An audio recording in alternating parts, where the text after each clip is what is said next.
ଯେହେତୁ ମୁଁ ଗାଳ୍ପିକ ନୁହେଁ, ତେଣୁ ମୋର ଏହି ସ୍ୱଳ୍ପ ସୃଷ୍ଟ ଗଳ୍ପ ସବୁକୁ ଏକତ୍ରିତ କରି ଏକ ସଂକଳନ କରିବାର ଦୁଃସାହସ କେବେ କରିନାହିଁ।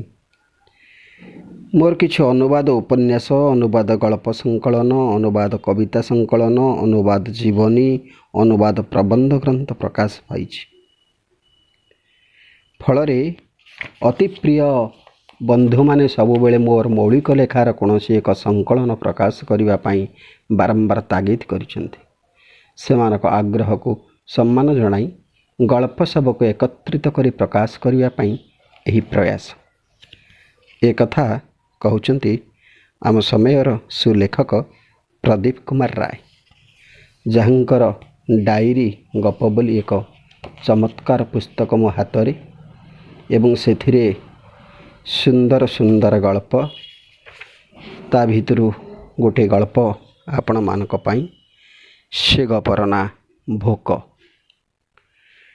ଏବେ ପ୍ରାୟ ପ୍ରତିଦିନ ରାତିରେ ସେହି ଏକାଦୃଶ୍ୟ ଜୀବନ୍ତ ହୋଇ ଉଠେ ସ୍ୱପ୍ନରେ। ଏବେ ପ୍ରାୟ ପ୍ରତିଦିନ ରାତିରେ ସେହି ଏକାଦୃଶ୍ୟ ଜୀବନ୍ତ ହୋଇ ଉଠେ ସ୍ୱପ୍ନରେ। ନିଦ ଭାଙ୍ଗିଯାଏ। ବେଡ୍ ଲ୍ୟାମ୍ପର ହାଲକା ଆଲୁଅରେ ଦେଖେ ପାଖରେ ନିଘୋଡ଼ ନିଦରେ ନିଦେଇ ଯାଇଛନ୍ତି ରୂପାଲି ଓ ସାନ ପୁଅ ଲିପୁନ୍। ଡିସେମ୍ବର ମାସର ଶୀତ ରାତିରେ ବି ମୋ ଦେହରୁ ଗମ୍ ଗମ୍ ଝାଳ ବହୁଥାଏ। ତଣ୍ଟି ଶୁଖି ଶୁଖି ଯାଉଥାଏ। ଚୁପଚାପ ଖଟରୁ ଓହ୍ଲାଇ ଢକ୍ ଢକ୍ କରି ପ୍ରାୟ ଅଧ ବୋତଲ ପାଣି ପିଇ ସାରିବା ପରେ ମଧ୍ୟ ତଣ୍ଟି ଶୁଖିଲା ଶୁଖିଲା ଲାଗୁଥାଏ। ନିଦ ଆଉ ହେବ ନାହିଁ। ଭୀଷଣ ଆଶ୍ୱସ୍ତି। ଖୁବ୍ ଧୀରେ ଧୀରେ କବାଟ ଖୋଲି ପଦାକୁ ଆସି ବଗିଚାରେ ବସେ। ଚାରିଆଡ଼େ ରାତିର ଗଭୀର ନୀରବତା। ସାମ୍ନା ଘରର ଡେଙ୍ଗା ଡେଙ୍ଗା ଟିକ୍ ଗଛ ଗୁଡ଼ାକ ଦେଖାଯାନ୍ତି ପ୍ରେତ ପରି। ପାଖରେ କେଉଁଠି କୁକୁରଟାଏ ରାହା ଧରି କାନ୍ଦି ଉଠେ, ପୁଣି ଭାସି ଉଠେ ସ୍ୱପ୍ନର ସେହି ଦୃଶ୍ୟ। ମଇ ମାସର ଧୁ ଧୁ ଖରା। କେସିଙ୍ଗା ଷ୍ଟେସନରେ ଗାଡ଼ି ପହଞ୍ଚିବା ପରେ ନାହିଁ ନଥିବା ଭିଡ଼। ପ୍ରତ୍ୟେକ କମ୍ପାର୍ଟମେଣ୍ଟ ଭିତରକୁ ଧସେଇ ପଶୁଛନ୍ତି ଦଳ ଦଳ ପୁରୁଷ, ସ୍ତ୍ରୀ ଆଉ ପିଲାଛୁଆ। ସେମାନଙ୍କ ସାଥିରେ ଗଣ୍ଠିଲି, ସିମେଣ୍ଟ ବସ୍ତାରେ ଆଲୁମିନିୟମ ଡେକ୍ଚି, କଡ଼େଇ, ଗଡ଼ୁ, ଗିନା, ଚିଣ୍ଡା, କନ୍ତା, ଖଜୁରୀ ପତ୍ରର ମସିଣା, କାଠ ବିଡ଼ା, ତା ସହିତ ଦା ଓ ଟାଙ୍ଗିଆ। ପାଦ ରଖିବାକୁ ଥାନ ନାହିଁ। ହୋ ହା, ପାଟିତୁଣ୍ଡ, ଚିତ୍କାର, କିଚିରି ମିଚିରି, ଭୋ ଭା କାନ୍ଦଣା। କମ୍ପାର୍ଟମେଣ୍ଟ ଭିତରଟା କିଳିକିଳିଆ ରାତିରେ ଫାଟି ପଡ଼ୁଛି। କମ୍ପାର୍ଟମେଣ୍ଟ ଭିତରଟା କିଳିକିଳିଆ ରଡ଼ିରେ ଫାଟି ପଡ଼ୁଛି। ବିଚକୁଟିଆ ମୁତଗନ୍ଧ, ନାକରୁ ଓହଳି ପଡ଼ୁଥିବା ସିଙ୍ଘାଣୀ, ଲଙ୍ଗଳା ଅପରଛନିଆ ଛୁଆମାନଙ୍କର କିଳିକିଳା ରଡ଼ି ପୂର୍ବରୁ ବସିଥିବା ଲୋକମାନଙ୍କ ପାଇଁ ବିରକ୍ତିକର। ମୋ ସାମ୍ନା ସିଟ୍ରେ ବସିଥିବା ସ୍ୱାମୀ ସ୍ତ୍ରୀ ଓ ସେମାନଙ୍କର ପୁଅ ଝିଅ ସମସ୍ତେ ଗୋଡ଼ ଉପରକୁ ଟେକି ନାକ ଉପରେ ରୁମାଲ ଚାପି ଧରି ବିରକ୍ତ ହୋଇ ଚାହିଁ ରହିଥାନ୍ତି। ସେମାନଙ୍କ ପାଖରେ ବସିଥିବା ଭଦ୍ର ବ୍ୟକ୍ତି ଜଣକ ବାରମ୍ବାର ପାଟି କରି କହୁଥାନ୍ତି, ସେ ପାଖକୁ ଯାଅ, ଏଠି ନୁହେଁ। କିଏ କାହା କଥା ଶୁଣୁଛି? ମୁଁ ଝର୍କା ପାଖରେ ବସି ଥରେ ଭିଡ଼କୁ ଆଉ ଥରେ ବାହାରକୁ ଚାହୁଁଛି। ସତେ ଯେପରି ମୁଁ ପ୍ରତିକ୍ରିୟା ଶୂନ୍ୟ ଜଡ଼। ଦୁଇ ଧାଡ଼ି ସିଟ୍ ମଝିରେ ତଳେ ବସି ପଡ଼ିଛନ୍ତି ସେମାନେ, ସ୍ତ୍ରୀ, ପୁରୁଷ, ପିଲାଛୁଆ, ସେମାନଙ୍କ ଯାବତୀୟ ଜିନିଷପତ୍ର ସାଥିରେ ଧରି। ମୁଁ ଲକ୍ଷ୍ୟ କଲି ମୋ ସାମ୍ନାରେ ବସିଥିବା ଭଦ୍ର ମହିଳା ଭ୍ୟାନିଟି ବ୍ୟାଗରୁ ସେଣ୍ଟ କାଢ଼ି ନିଜ ତଥା ସ୍ୱାମୀ ପୁଅ ଝିଅଙ୍କ ଦେହରେ ସ୍ପ୍ରେ କଲେ। ରୁମାଲରେ କିଛିଟା ସ୍ପ୍ରେ କରି ନାକ ଉପରେ ଚାପି ଧରିଲେ। ତାପରେ ସ୍ୱାମୀକୁ ଉଦ୍ଦେଶ୍ୟ କରି କହିଲେ, ଅଫିସ ଗାଡ଼ିଟା ନେଇଯାଇଥିଲେ ହୋଇନଥାନ୍ତା? ତମେ ତ ଏକାବେଳକେ ନ୍ୟାୟବନ୍ତ ଧର୍ମାତ୍ମା ଯୁଧିଷ୍ଠିର। ଏବେ ଏଇ ଘୁଅମୁତ ଭିତରେ ବସିଯିବାକୁ ପଡ଼ିବ। ହେ ଭଗବାନ! ଟ୍ରେନ୍ ଛାଡ଼ିଦେଲା। ମୋ ସାମ୍ନାରେ ତଳେ ବସିଥିବା ହାଡ଼ୁରୀ ପାତଳୀ ସ୍ତ୍ରୀ ଲୋକଟିର କୋଳରେ ବର୍ଷିକିଆ ଲଙ୍ଗଳା ଛୁଆଟିଏ। ପାଖରେ 2 ବର୍ଷ ଓ 4 ବର୍ଷିଆ ଆହୁରି 2ଟା ପୁଅ ଓ ଝିଅ। ତା ପାଖକୁ ଲାକେ ଆଉ ଜଣେ ସ୍ତ୍ରୀ ଲୋକ, ସାଙ୍ଗରେ 2ଟି ସାନ ସାନ ଛୁଆ। ସେମାନଙ୍କ ପାଖକୁ ପାଖ ଆହୁରି ଅନେକ। ମୋର ଗୋଡ଼ ପାଖକୁ ଲାଗି ବସିଥିବା ହାଡ଼ୁରୀ ପାତଳୀ ସ୍ତ୍ରୀ ଲୋକଟିର କୋଳରେ ଥିବା ଛୁଆଟା କାହିଁ କେତେବେଳୁ ରାହା ଧରି କାନ୍ଦୁଛି। ସ୍ତ୍ରୀ ଲୋକଟି ତାର ଓହଳି ପଡ଼ିଥିବା ଶୁଖିଲା ଥନ ଦୁଇଟାକୁ ଏପଟ ସେପଟ କରି ପିଲାଟିର ମୁହଁରେ ଗୁଞ୍ଜି ଦେଉଛି। ଛୁଆଟି କିନ୍ତୁ ଥନରୁ ପାଟି କାଢ଼ି ଆଣି ପୁଣି ରାହା ଧରି କାନ୍ଦୁଛି। ମୋ ପାଖରେ ବସିଥିବା ଭଦ୍ରବ୍ୟକ୍ତି ହଠାତ୍ ପାଟି କରି ଉଠିଲେ, ଶଳା ବଜ୍ଜାତ ଗୁଡ଼ାକ, ବିନା ଟିକଟରେ ଗାଡ଼ିରେ ବସିବେ?